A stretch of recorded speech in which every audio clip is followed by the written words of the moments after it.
Breaking news, government shutdown to extend into a third day as Democrats and Republicans fail to reach a deal.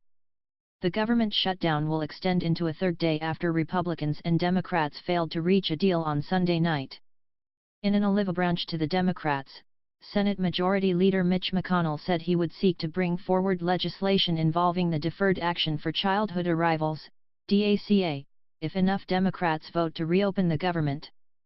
But no such vote will take place until noon tomorrow at the earliest, with any hopes of a last-ditch vote taking place at 1 a.m. scratched.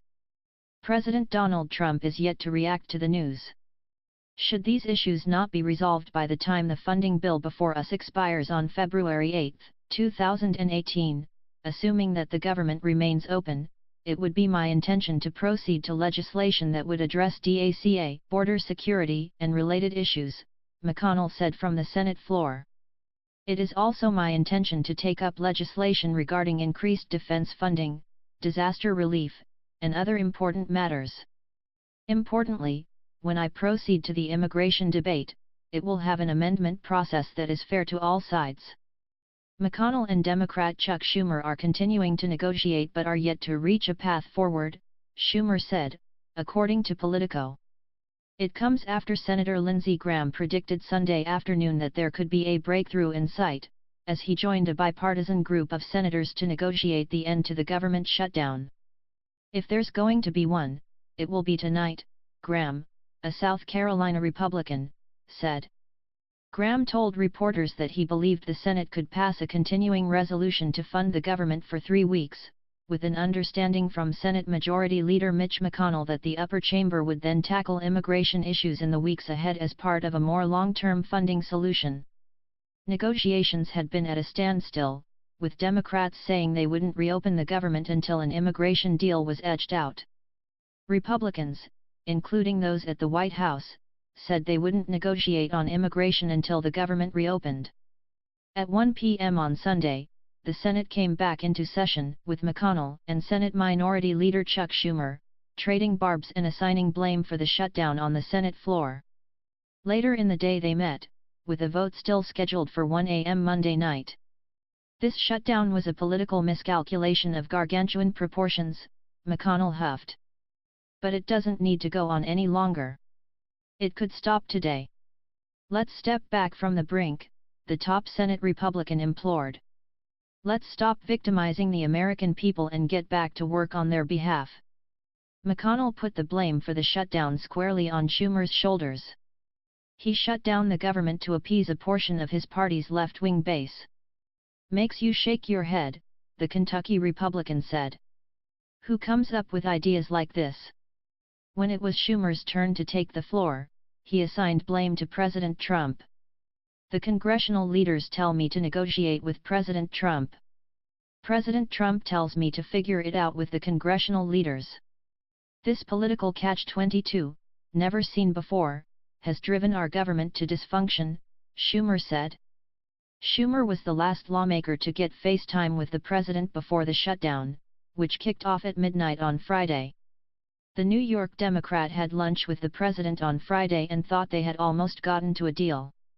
On Friday, in the Oval Office, I made what I thought was a very generous offer to the president. The most generous offer yet.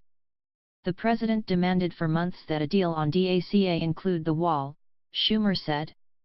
The top Senate Democrat said he agreed to the dollar figure Trump had thrown out, despite having reservations about the effectiveness of the wall. Then, Schumer said, Trump walked away from the deal. Graham, talking to reporters on Capitol Hill Sunday, pointed a finger at immigration hardliners like Stephen Miller, one of President Trump's top White House advisors. Every time we have a proposal, it is only yanked back by staff members, Graham said. As long as Stephen Miller is in charge of negotiating on immigration, we are going nowhere. Miller, Graham also charged, didn't have mainstream views on immigration. Senator Tom Cotton, an Arkansas Republican whose views are more in line with Miller's on immigration, pushed back on the complaints made by Graham and others. To imply that some advisor is pulling the strings of the president is to impugn the president, Cotton told reporters. Graham gave a curt no when asked if he had spoken to President Trump today, saying that the Senate needs to step in and lead. "I think the Senate is the best body to lead the country to a result," Graham said. The White House has been quiet for most of the day Sunday, with President Trump sending out just one early AM tweet. In it, he suggested that Senate leadership should invoke the nuclear option, which would change the Senate rules to kill the legislative filibuster. Later, the White House said that Trump had conversed with the number 2 Republicans in both the House and the Senate, Representative Kevin McCarthy of California and Senator John Cornyn of Texas. Chief of Staff John Kelly spoke with McConnell and House Speaker Paul Ryan, the White House said. Trump's contribution to the shutdown drama all weekend has been increasingly hostile language toward Democrats. "Democrats are far more concerned with illegal immigrants than they are with our great military or safety at our dangerous southern border," Trump tweeted on Saturday. "They could have easily made a deal but decided to play shutdown politics instead." In his tweet today, Trump said, "The Dems just want illegal immigrants to pour into our nation unchecked." Trump's presidential campaign also put out a video that called Democrats complicit in all murders committed by undocumented immigrants. Late Sunday afternoon, his campaign put out a fundraising email again calling the Democrats complicit. White House Press Secretary Sarah Huckabee Sanders also put out a statement whacking Schumer late Sunday afternoon, suggesting he wasn't being honest about what happened at Friday's White House meeting. "Sen. Schumer's memory is hazy because his account of Friday's meeting is false," Huckabee Sanders said in a statement given to reporters.